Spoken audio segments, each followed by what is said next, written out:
আসসালামু আলাইকুম। নবম শ্রেণীর শিক্ষার্থীরা, আমি আবির। এখন আমি আপনার সাথে আলোচনা করব উচ্চতর গণিত সেট খ এর কোশ্চেনটি নিয়ে। যাদের সেট খ তে এক্সাম হইতাছে এবং হায়ার ম্যাথ পরীক্ষা, তারা এই ভিডিওটা সম্পূর্ণ দেখেন। কারণ এই ভিডিওটা যদি সম্পূর্ণ আপনারা দেখেন এবং এই ভিডিওর মধ্যে আমি যা আপনার দেখাই দিব, এগুলো যদি আপনি সম্পূর্ণ কমপ্লিট করতে পারেন, তাহলে কিন্তু আপনার পরীক্ষার মধ্যে 100% কমন পড়বে। এটা আপনারা সকলেই জানেন এবং আপনারা সকলে বুঝেন, যার কারণে মনে করেন আমি আপনাদের সাথে ভিডিওটা আলোচনা করতেছি। তো ভিডিও শুরুর ১ম এ আপনাদেরকে আমি একটা কথা, ইম্পোর্টেন্ট কথা বলে দেই যে, আপনারা অনেকে আমাকে বলেন যে, "স্যার, আপনি সিকিউ গুলো আপলোড করেন, বাট কয়েকটি সাবজেক্টের এমসিকিউ গুলো আপলোড করেন না।" এমসিকিউ গুলো আপলোড করার কারণ হচ্ছে গিয়া, যখন অনেকেরই স্কুলে যখন এক্সাম হয়, তখন এমসিকিউ গুলা স্যাররা নিয়ে নেয়।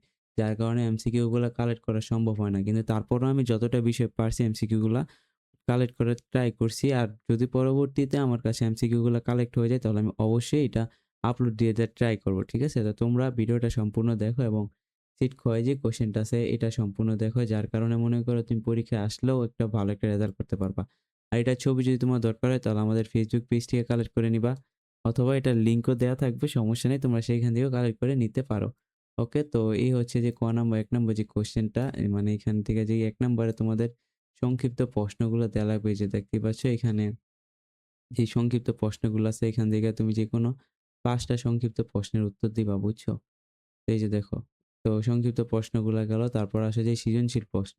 ১ম যে সৃজনশীল প্রশ্নটা আছে এটা হচ্ছে গিয়ে ধারা। তো যেহেতু ধারা থেকে আসছে, তো ক, খ, গ তোমরা এই ধারাগুলা ভালোভাবে পড়বা এবং যে হায়ার ম্যাথের ধারাগুলো আছে এগুলো কিন্তু তোমরা ভালোভাবে পড়তে পারো। অসীমতক সমষ্টি যদি থাকে, আর হায়ার ম্যাথে কিন্তু অসীমতক সমষ্টির উপরে কিছু নেই। এগুলাও কিন্তু ভালোভাবে পারতে হইব।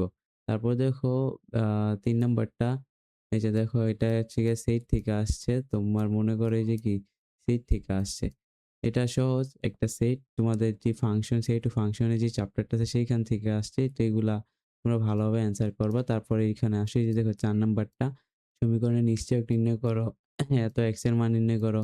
দেন a এর মান কত? ঠিক আছে? তারপরে দেখো এখানে জ্যামিতি ও ভেক্টর আছে। তো জ্যামিতি থেকে একটা আসছে আর ভেক্টর থেকে একটা আসছে। তো ভেক্টর যারা পারো ভেক্টর অ্যান্সার করবা। আর যারা জ্যামিতি পারো তোমরা জ্যামিতি থেকে অ্যান্সার কইরা দিও।